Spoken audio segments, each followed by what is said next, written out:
یہ چاہتے ہیں کہ حکومت اچھی آ جائے ہمارے اوپر، حکمران اچھے آ جائیں، لیکن ہم خود نہیں بدلنا چاہتے.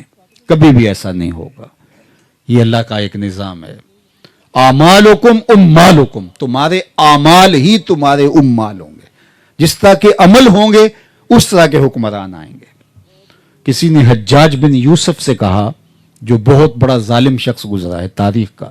حضرت حسن بصری رضی اللہ تعالیٰ عنہ کہا کرتے تھے، پچھلی امتوں کے لوگ اپنے سارے ظالم اکٹھے لا کے ایک پلڑے میں ڈال دیں، دوسرے میں ہم حجاج بن یوسف کو ڈال دیں، یہ پلڑا پھر بھی بھاری ہوگا. 70,000 لوگ اس نے اپنے ہاتھ سے قتل کیے، 90,000 لوگ اس کے حکم سے کٹے. لیکن کسی نے جرت کر لی اور حجاج بن یوسف سے کہا کہ تو نے حضرت عمر کا زمانہ دیکھا ہے، اگرچہ تو اس وقت بچپنے میں تھا، تو ان جیسا انداز حکمرانی اختیار کیوں نہیں کرتا؟ تو اس نے 2 لفظی جواب دیا، تبازروا اتعمر لکم. اس نے کہا تم ابو ذر غفاری جیسی رعایا بن جاؤ، میں عمر جیسا حکمران بن جاؤں. جب رعایا ابو ذر غفاری جیسی ہوتی ہے تو حکمران حضرت عمر جیسے ہوتے ہیں. تو آج ہمارے اوپر کچھ ہونے والا نہیں. یہ شاید کسی کو گمان ہو کہ 8 تاریخ کے بعد بدلا موسم ہوگا. وہی آبلے، وہی جلن، درد دل میں کوئی کمی نہیں. وہی کچھ ہوگا، وہی ڈاکو، چور، لٹیرے، بدماش، گنڈے، وہی ہڈیاں نوچنے والے اور جو ہے وہ جسم کو نوچنے والے، خزانوں کو دبوچنے والے، وہی شرمناک ماحول ہوگا. کوئی تبدیلی آنے والے نہیں ہے. خام خواہ آپ مشقت میں نہ پڑے، ایسے نہ امید لگا کے بیٹھ جائیں کچھ ہونے والا نہیں ہے. اس لیے ہم بدلنے والے نہیں ہیں. جب ہم بدلنے والے بھی نہیں ہیں تو اوپر سے بدلنے والے بھی نہیں. اعمالکم امالکم، تمہارے اعمال ہی تمہارے حکمران ہیں. ہم بدلیں گے تو اللہ رحمت کی چھتڑیاں تان دے گا. اس لیے یہ سزا ہے ہماری. یہ بات ذہن میں رکھیے، ہمارے گناہوں کی سزا ہے. اللہ تعالیٰ قرآن مجید میں ارشاد فرمایا وہ اس بات پہ قادر ہے کہ تمہارے اوپر سے بھی عذاب نازل کرے، تمہارے نیچے سے بھی عذاب. تو علماء تفسیر نے کہا اوپر سے عذاب کیا ہے؟ پتھر برسیں. نیچے سے عذاب کیا ہے؟ زلزلے آئیں. لیکن حضرت عبداللہ ابن عباس رضی اللہ تعالیٰ عنہ فرماتے ہیں نہیں، اوپر کا عذاب اور نیچے کا عذاب اور ہے. پوچھا کیا؟ کہا اوپر کا عذاب یہ ہے حکمران ظالم ہوں، اور نیچے کا عذاب یہ ہے تمہاری اولاد نافرمان ہوں. یہ اوپر اور نیچے کا عذاب ہے.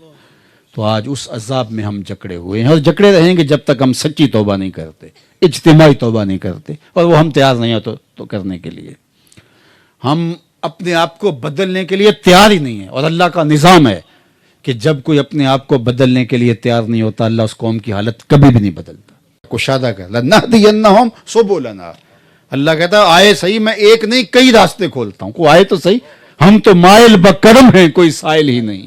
راہ دکھلائیں کسے، راہ رو منزل ہی نہیں.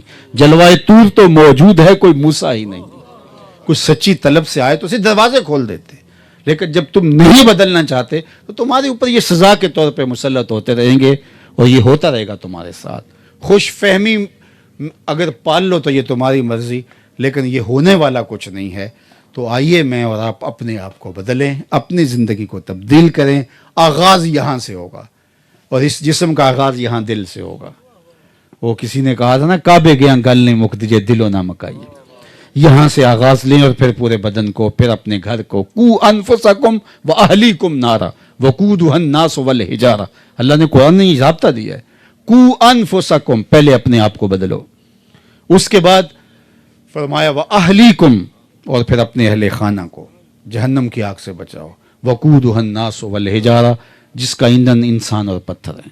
تو آغاز یہاں سے ہوتا ہے، میری ذات سے ہوگا، پھر میرے گھر سے ہوگا، پھر وہ نور پھیلے گا. لیکن ہم اپنے آپ کو نہیں بدلنا چاہتے، دوسروں کو بدلنا چاہتے ہیں. اپوزیشن حکومت کو بدلنا چاہتی ہے، حکومت اپوزیشن کو بدلنا چاہتی ہے. عوام کہتے ہیں اوپر والے بدل جائیں، وہ کہتے ہیں نیچے والے بدلیں. یہ لڑائی چلتی رہے گی، بدلاؤ کوئی بھی نہیں ہوگا.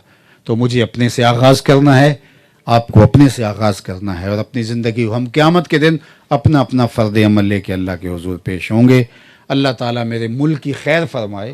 یہ دعا کیجئے کہ اللہ ملک کو ہر طرح سے اپنی حفاظت میں رکھے.